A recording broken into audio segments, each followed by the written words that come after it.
awesome. Absolutely awesome.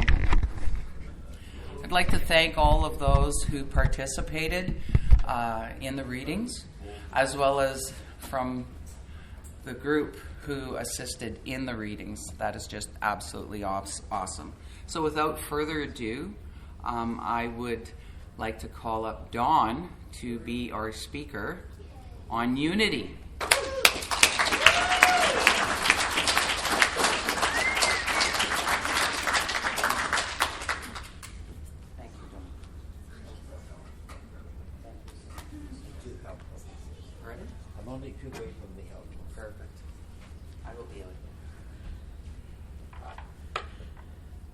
I'm an addict known as Uncle Don. And I'd like you people just to stand up and take a look around the room. Check out your fellow person. You're beautiful, guys. Yeah. Okay? You can sit down now. Okay. How many of those people do you know when you were looking around the room? How many people do you know? Unity in this program is not practiced to its fullest. Unity should be one for all and all for one. We should be united in our service, and we should be united in our interactions with each other. You notice that people are spaced out? How they seem to be in a couple of friends here, a couple of friends there, a couple over here. And you get one or two people who are isolated. They're on their own. That's not unity. How many people make an effort when there's one person sitting at the side? How many people make it? How many people like to go up and talk to that one person that's alone? We have a tendency to gather in cliques. Okay, you notice out there, like even out in the smoking area, in the common area, you had a group of 4 or 5 people over here from Sudbury. You got a few people over here from North Bay. And they don't know each other sometimes. How many of us make an effort to go out of our way to go over and talk to that person? Could be a newcomer at their first meeting, not knowing what's going on and not how to do it. You could be the catalyst to their being clean and staying clean.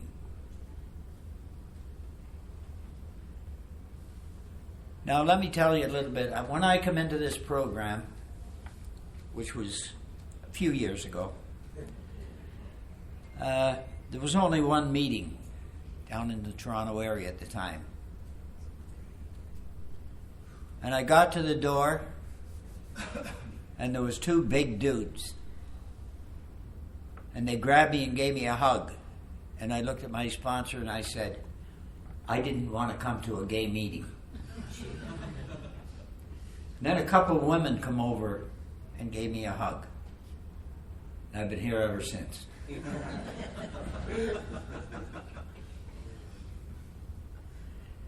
Now, it took a long time for us to get to where we are. It took people to put those things together. It wasn't a committee of one that started the meeting. Okay? Matter of fact, one of the people that started the meetings in Toronto happens to be here. He just celebrated 50 years in January.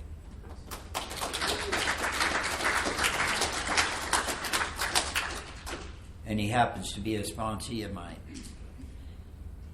And I don't have 50 years, though. I wish I did. If they had this program around when I first went to my first meeting, my first 12-step meeting, I would have 65 years. I don't. Because I couldn't grab the concepts. I couldn't grasp the concept of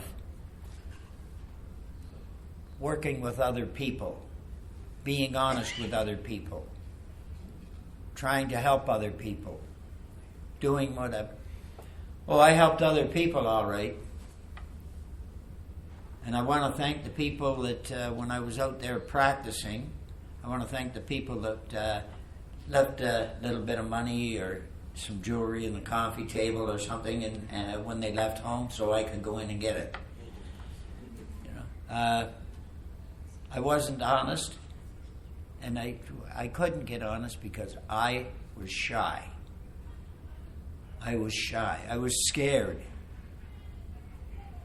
I didn't know how to interact with people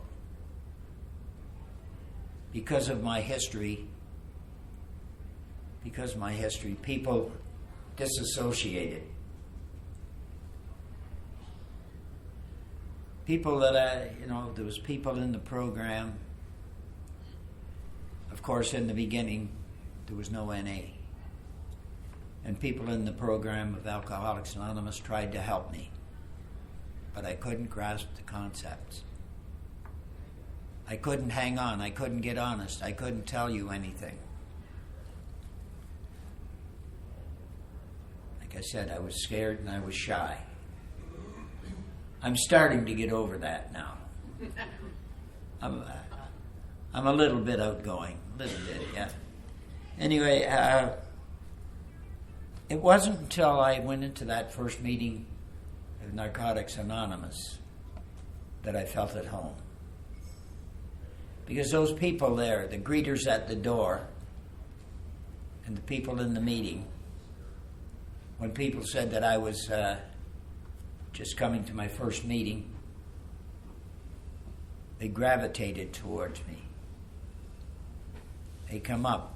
They introduce themselves to me. And they said to me, would you like, if you like, I'll give you my phone number. You can call me and we can get out to meetings. If you like, we will take you to meetings. To me, that's a part of unity, is people gravitating to others and making it one. These people took me to campouts. They took me to conventions. They took me out of town to other meetings. Harmony. What are you going to do when that next newcomer comes in the room? Are you going to take a sheet of paper and write your name on it and hand it to them with about 13 names on it? And they look at the list and they say, I don't know these people. Is that the fat guy over there? Is that the tall guy over there? Is that the one, is that another guy over here? They don't know who they are. If we do put our name on the list, let's go and make sure we know who that person knows who we are. Now, when we talk about unity, it's different concepts for different people. How many people in this room felt alone when they came in? Eh? And how long did it take before you got the feeling of feeling comfortable in the rooms? How long before you were able to share? How long before you got a sponsor?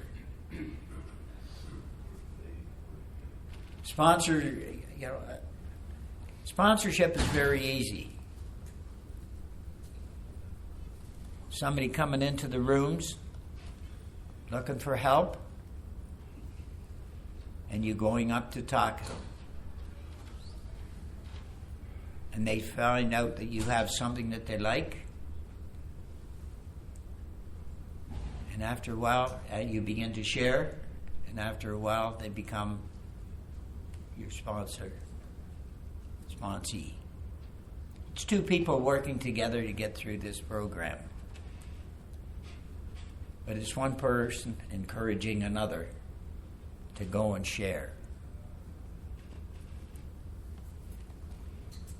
It's taking the message into hospitals, detoxes, treatment centers, schools,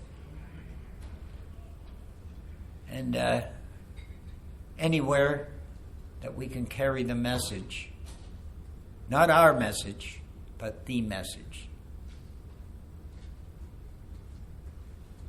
And what is the message?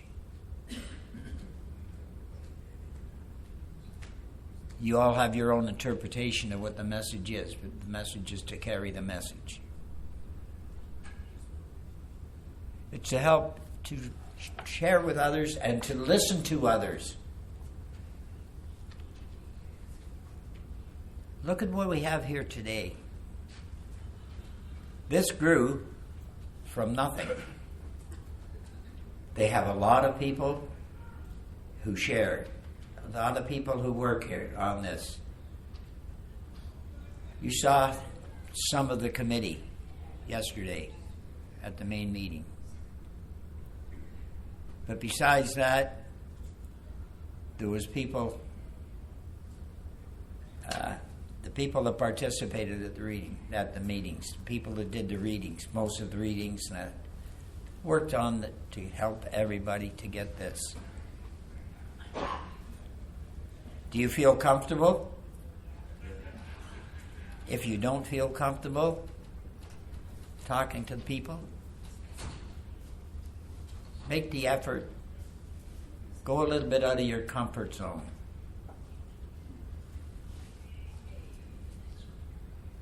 I came from a background where, because of what was going on in my life and going on in the family,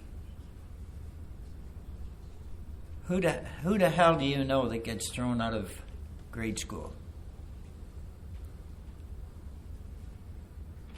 They didn't want me there anymore. I was causing too much trouble. I had to go from school to school. When I got to high school, I got thrown out of there at 15. It's because I didn't know how to work with people. I didn't know how to cooperate with people.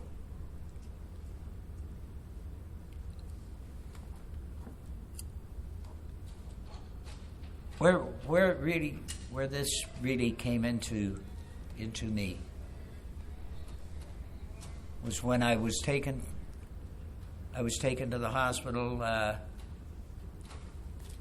because of what was happening in my life. I got high, drove home, and I was hallucinating. The world was turning upside down.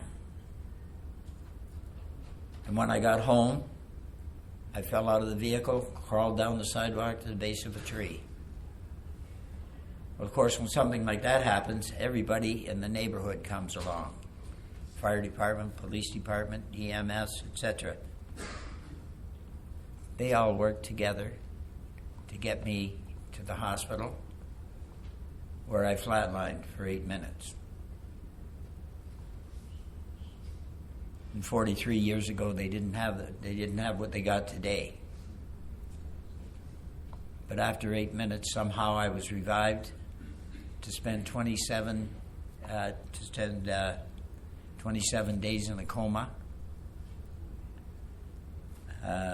3 months in a locked psychiatric unit.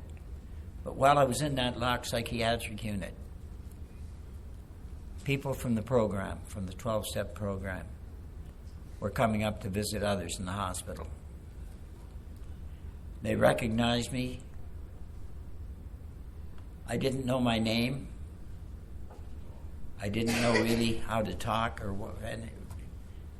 And these people would take me into the cafeteria, into the dining room, get me a coffee, and they would have their kids read books to me.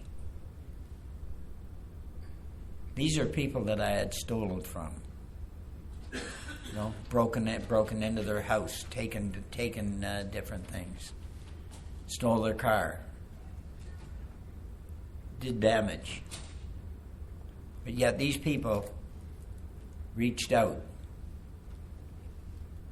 And when I was released to a halfway house where I was to spend 13 months, they drove from Oshawa to Bowmanville, 21 kilometers, every day to pick me up and take me to a place called the Alano Club.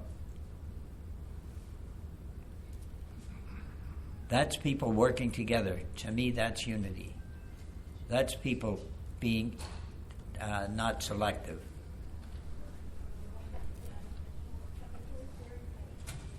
I would have never believed that could happen to me. But anyway, they were taking me to the Alano Club, and they taught me how to do things like wash ashtrays. Yeah, at that time we could smoke in the meetings. And if you come into a meeting, you had to duck down below the cloud of smoke so that you could get a seat. Anyway, these people took me into their hearts and their homes and showed me what it's like to be one of, not apart from. There are some people out there that are not feeling a part of. They still feel apart from. And I would encourage you to, whenever you see a fellow member, say hello. If it's somebody new, introduce yourself.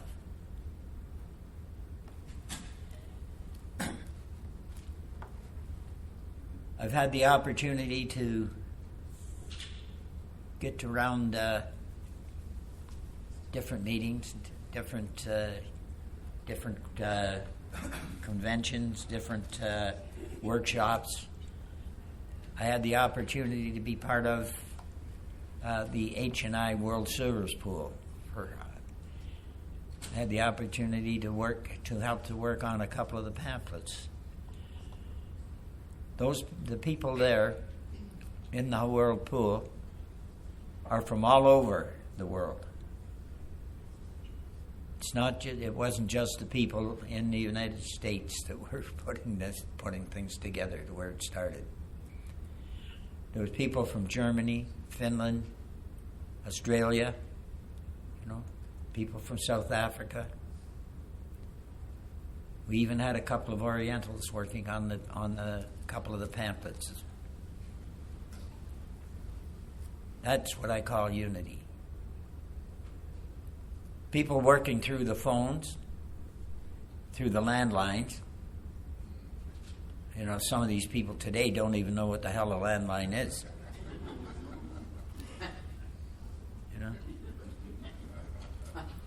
Some of them never even heard of a beeper. It was a party line. You get 6 people on the same line, and you have a different ring. One long and one short is with this person. 2 long is this person, etc. So when the phone rings, you got 6 people that are, hello, sometimes. But then they know what's going on. That's what we had for communication then. But that's what unified this program. People working together to put things in place so that you could become a part of. And for you to become, to get involved so that you can help others. You may be the only basic text somebody ever sees. And you're a representative of this program. And you can say, I have a way that you can be helped. You have a way. You have an avenue to get out of where you're at. Come, I'll introduce you to some others. That connection. Introducing someone to someone that you're not an expertise on, somebody else is. I need you to be able to maintain my clean time. It's not my clean time, it's our clean time. If it wasn't for yourselves, I wouldn't be here. If it wasn't for my predecessors, I wouldn't be here. It's people helping people. I don't know if I'm making any sense. Usually I speak a lot of gibberish, you know. It's people that have, I've had some strange things happening to me. And people have taken me and helped me after that. I contemplated suicide many times.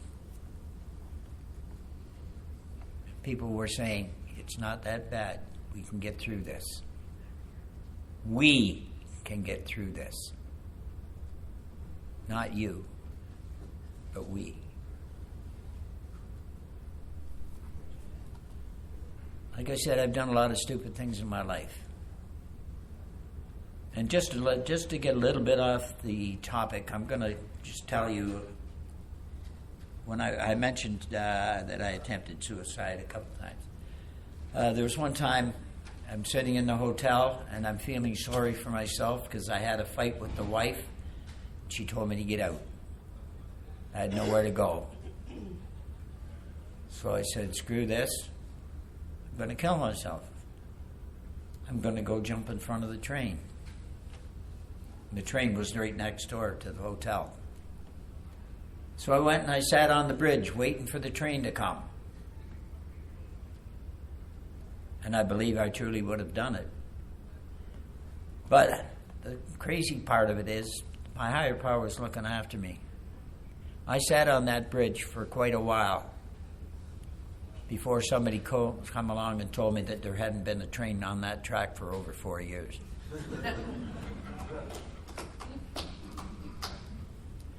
And there was one other incident when the wife and I were fighting, and a girlfriend of hers was there.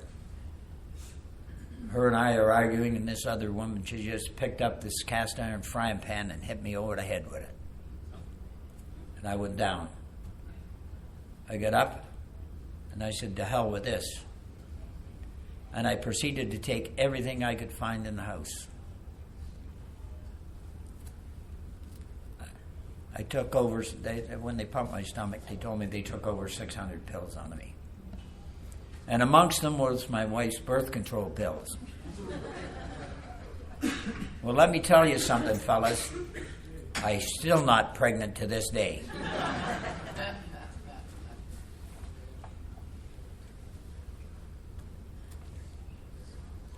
When my wife put me out, the friends took me in.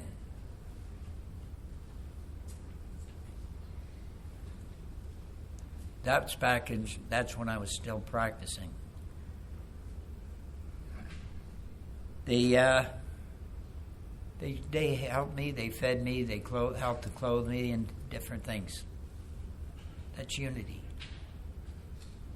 And I try to do that in the program.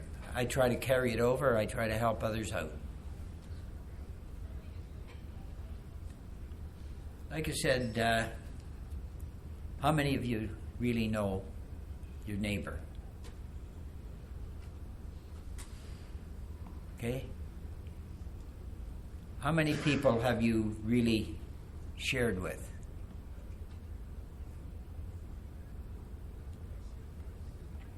How many of you have shared very guardedly, not revealing much, not revealing a lot? Look around the room and tell me how many people that you know that are in this room. And is anybody going to make an effort to say hello to them, meet them, get phone numbers?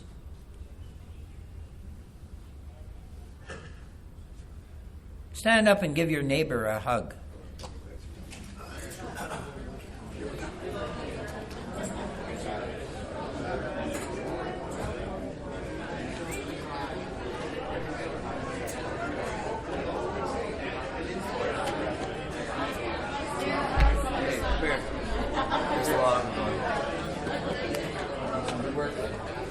Follow this.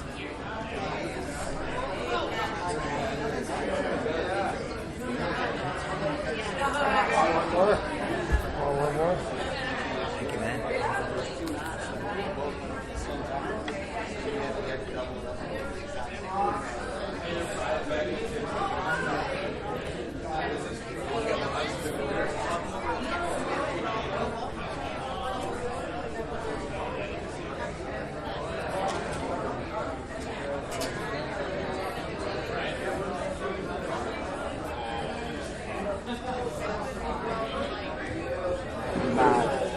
Thank you for your service, Don. Thank you. Okay, could we grab our seats again?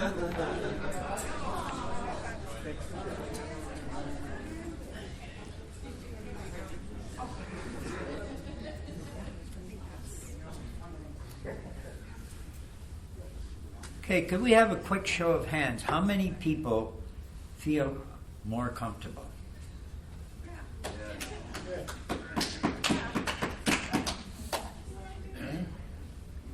Does it make you feel a little bit warmer? A little bit better? I ran into an old friend. I hope you weren't driving.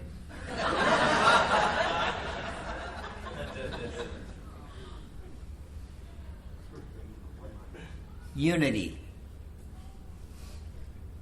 Does that make you feel a little more unified? Does that make you feel a little better?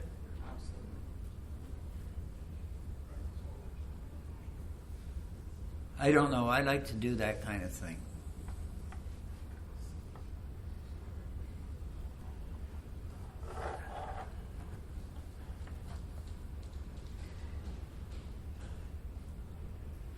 I got a confession.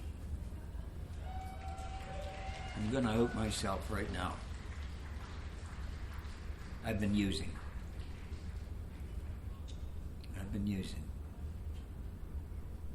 Yes. I've been using each and every one of you people to keep me clean.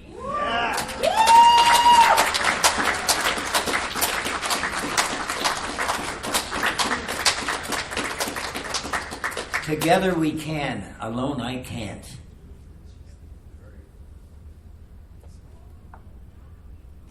Carry the message of love, unconditional love.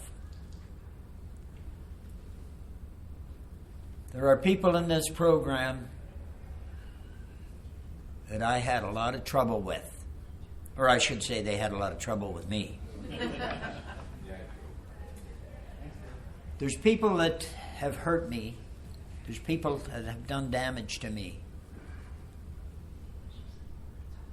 And I have learned to forgive. Not forget, but to forgive. As a matter of fact, somebody that I would not communicate with for several years is a gentleman that's working with me down in the merchandise room. As a matter of fact, I had an empty room in the apartment, and he is now living there. We have become united. We have become one. We've let go of the bonds and the chains that kept us separated from them, from others. And we have the freedom now to be who we were meant to be. You have the freedom to help someone else on their journey. You are the one that is going to be the catalyst for someone.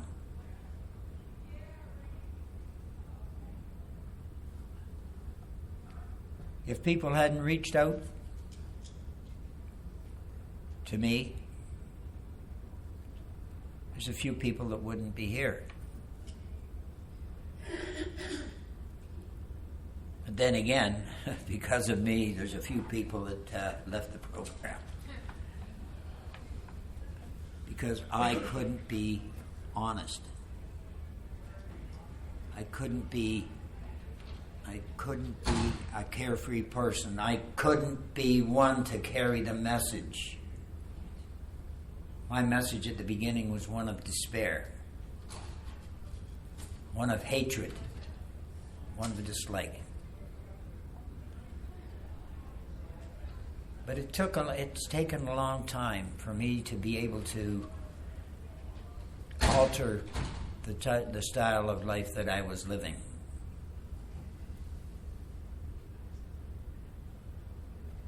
Actually, it's only just since I've been here, I have learned to say yes a lot more. I've learned to say I love you a lot more. I've learned to say thank you. I've learned to say yes.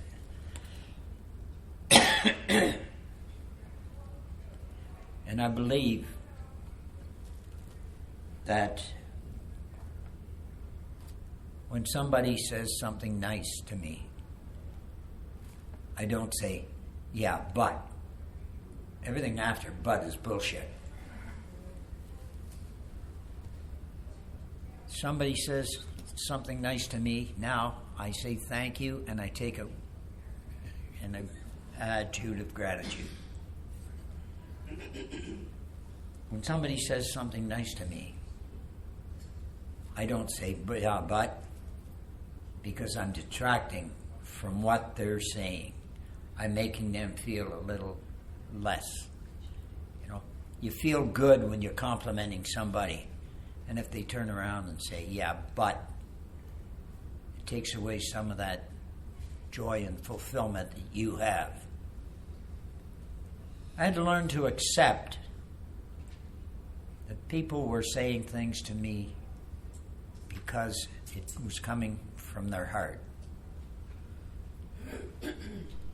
And it enables me to carry that message and to carry that joy. We need to be that one smile that makes somebody's day. That one little gesture, that one little word that makes them feel part of, makes them feel good in their heart. Have you told your neighbor you love them today? I don't hear it.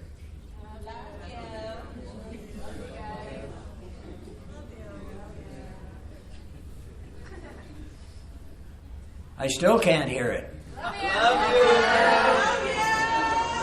Love you, Uncle Don. You know? I am really feeling great. I'm so grateful to have so many nieces and nephews in this room and in this program.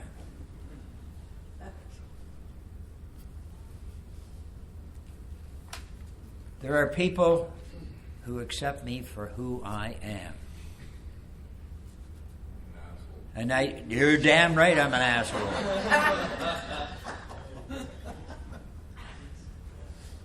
Actually, I'm proud to say I'm an addict today because I used to just have to say I'm a dick.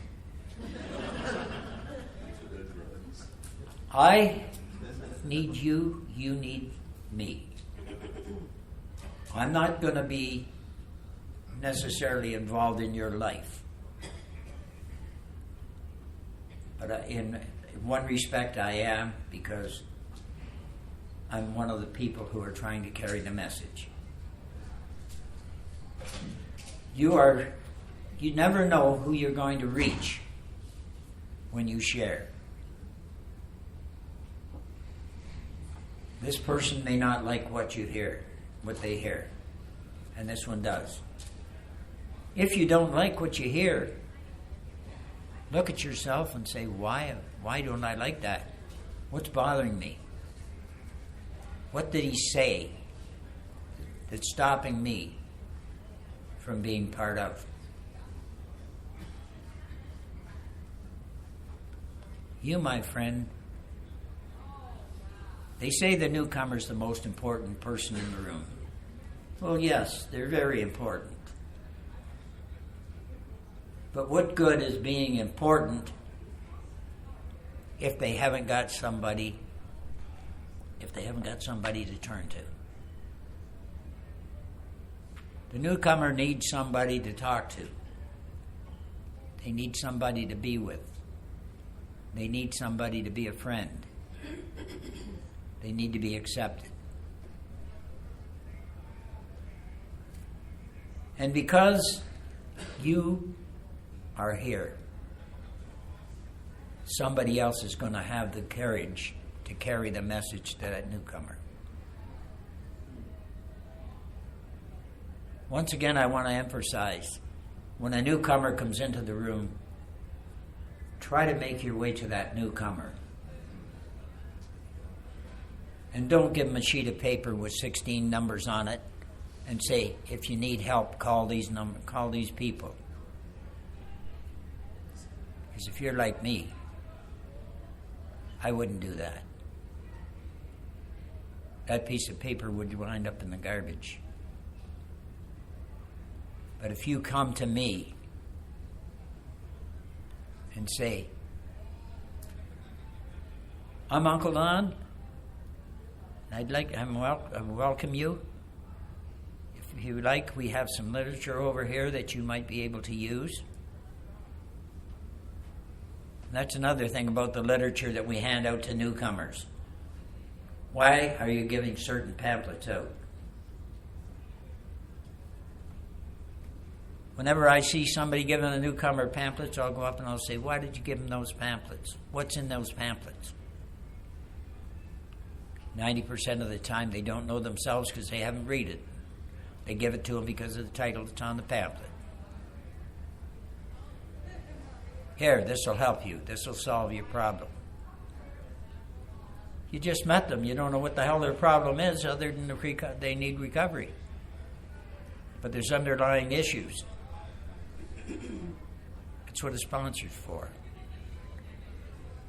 We need a sponsor to help us to learn what's going on in the program, to help us to work through the steps and traditions and further on the concepts, learn how to carry the message in an institution, learn how to carry the message at a workshop, public information. There's a volunteer place for everybody in this program. You can do service by you're doing service by being at a meeting, by showing somebody that it works. People see you on a continuous basis. That's a good thing. It encourages them to come back. And after a while, they get used to seeing you in a room, and they keep coming to see you. And that's a good thing. I say that we need to be a little more unified. We need to get away from our cliques, get to share with others in other little, groups at meetings.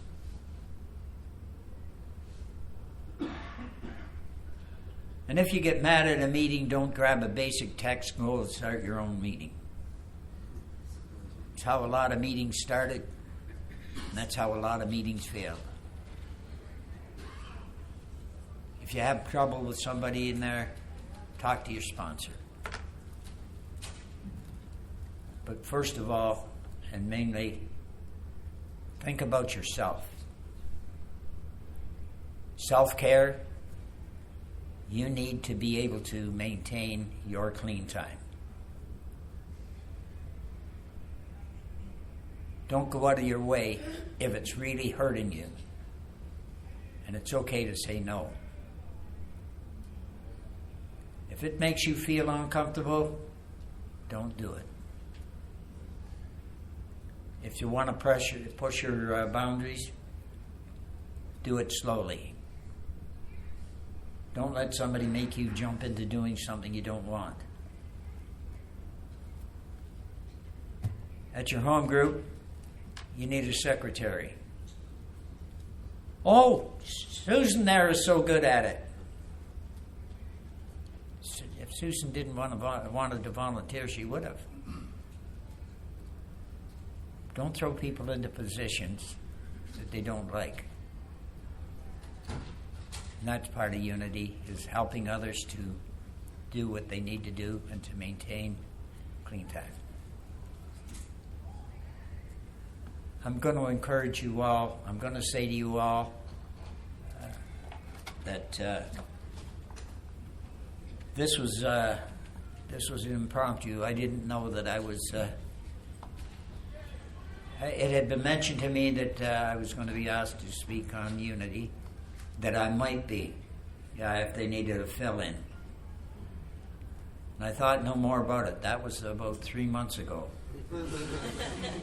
And I thought more and more about it, and I went down and this morning I went down to the merchandise room, and I opened up our area, and I got a phone call. You're supposed to be up there speaking on unity. Oh my God, I forgot. I didn't know, because there had been no communication that yes, I was going to be asked to do it. This has been very impromptu. I really didn't know what to say. And the only thing I can really say is, I love you all. I need you all. You're all wanted. You're all needed. You're all respected. And you're all my nieces and nephews. May God bless you. May God be with you. And I just hope that you're going to carry the message to others and help to unify this program for others. And with that, I'm going to say thank you for tolerating me. And thank you for all becoming new friends. God bless you all. And don't thank me. Thank the person sitting beside you. God bless.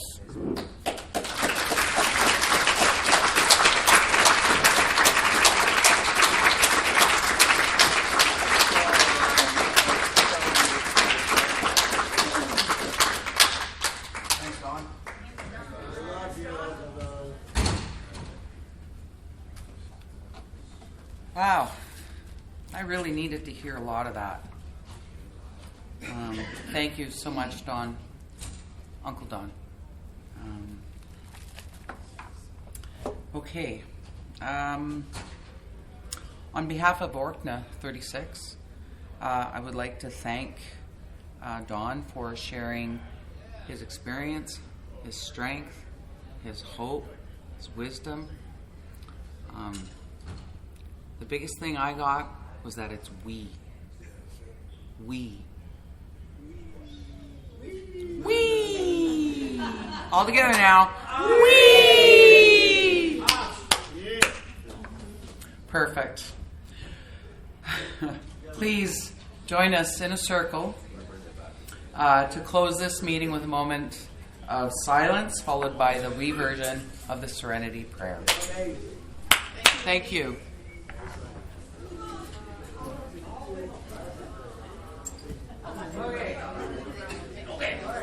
We'll maybe take this side of the room. I don't think we'll go all the way around to that side of the room.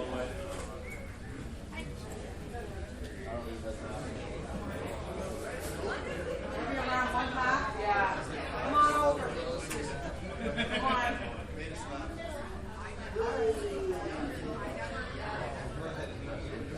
Yes, come down the middle. Oh my goodness.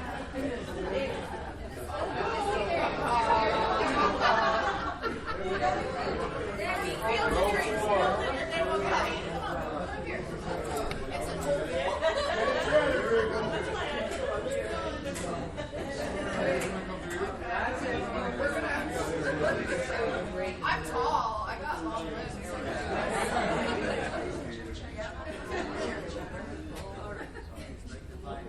Hello. Okay, let's have a moment of silence. Let's keep in mind the still suffering addict. rooms. The ones who haven't made it here today. Let's just pray and hope that they will someday. Moment of silence.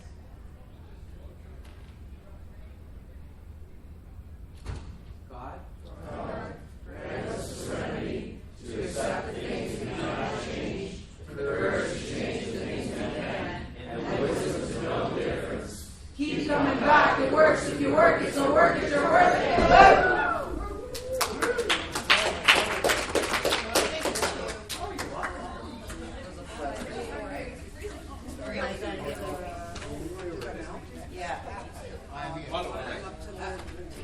You gotta get this.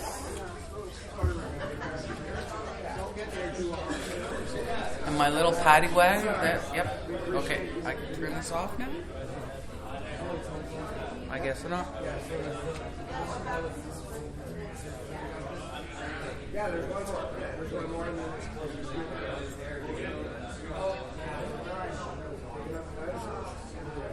what's it going to be about? Yeah, it's cool. I don't know. You want to go?